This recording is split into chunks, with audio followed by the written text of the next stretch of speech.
Hi friends, welcome to Indu's kitchen. இன்றைக்கி ரோட்டு கடை ஸ்டைலில் சிக்கன் பக்கோடா எப்படி பண்ணலான்னு பார்க்கலாம். வாங்க வீடியோக்குள்ளே போகலாம். இந்த சிக்கன் பக்கோடா பண்ணுறதுக்கு மசாலா ஐட்டம்லாம் எடுத்து வச்சுருக்கேன். இதெல்லாம் என்னென்னு பார்த்துடலாம். கடலை மாவு 2 ஸ்பூன், இஞ்சி பூண்டு பேஸ்ட் 1 ஸ்பூன், கார்ன்ஃப்ளவர் 1 ஸ்பூன், மல்லித்தூள் 1 ஸ்பூன், காஷ்மீரி மிளகாத்தூள் 1 spoon, garam masala 1/2 spoon, chicken masala 1/2 spoon, ஜீரகத்தூள் 1/2 ஸ்பூன். இது எல்லாமே மசாலா. ஒரு பவுல் எடுத்துக்கோங்க. அதில் 2 ஸ்பூன் கடலை மாவு சேர்த்துக்கலாம். 1 ஸ்பூன் சோள மாவு சேர்த்துக்கோங்க. கார்ன்ஃப்ளவர் சேர்த்துக்கோங்க. 1 ஸ்பூன் மல்லித்தூள், 1 ஸ்பூன் காஷ்மீரி மிளகாத்தூள் சேர்த்துருக்கேன். இஞ்சி பூண்டு பேஸ்ட் 1 ஸ்பூன் சேர்த்துக்கோங்க.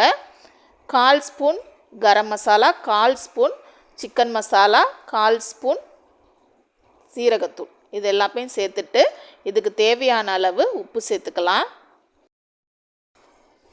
மசாலா ஐட்டம் எல்லாமே சேர்த்தாச்சு. இப்போ ஒரு 1/2 லெமனை பிழிஞ்சு விட்டுக்கலாம்.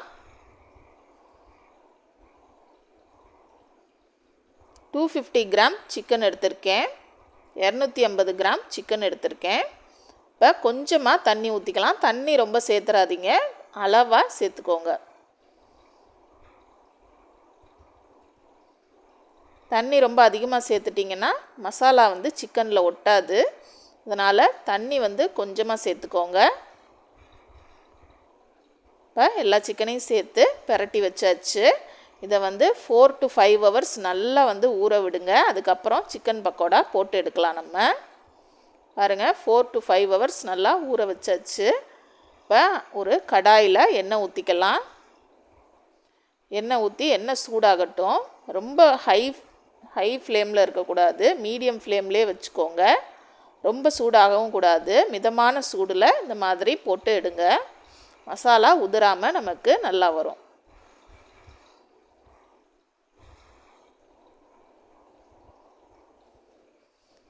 இந்த மாதிரி கொஞ்சம் கொஞ்சமாக சிக்கனை போட்டு எடுங்க. மொத்தமாக போட்டுறாதீங்க. கொஞ்சம் கொஞ்சமாக சிக்கனை ஒவ்வொரு பேட்சாக போட்டு எடுங்க. நல்ல கிறிஸ்பியான ஒரு டேஸ்டியான பக்கோடா நமக்கு கிடைக்கும். பாருங்கள், சிக்கன் பக்கோடா ரெடி ஆயிடுச்சுங்க. உங்களுக்கு ஒரு வேளை பைண்டிங்க்கு இன்னும் மசாலா நல்லா ஒட்டணும் அப்படின்னு நினச்சிங்கன்னா மசாலாவை பெரட்டும் போதே சிக்கனில் கொஞ்சமாக எண்ணெய் ஊற்றிக்கோங்க. எண்ணெய் ஊற்றிட்டு நீங்கள் பிரட்டி வச்சிங்கன்னா அது நல்லா மேரினேட் ஆகி இன்னுமே உங்களுக்கு மசாலா நல்லா பைண்ட் ஆகும். பாருங்கள், சிக்கன் பக்கோடா ரெடி ஆயிடுச்சுங்க. கட்டாயம் ட்ரை பண்ணி பாருங்கள். Thank you friends. தேங்க்ஸ் ஃபார் வாட்சிங். லைக் பண்ணுங்கள், ஷேர் பண்ணுங்கள், சப்ஸ்கிரைப் பண்ணுங்கள்.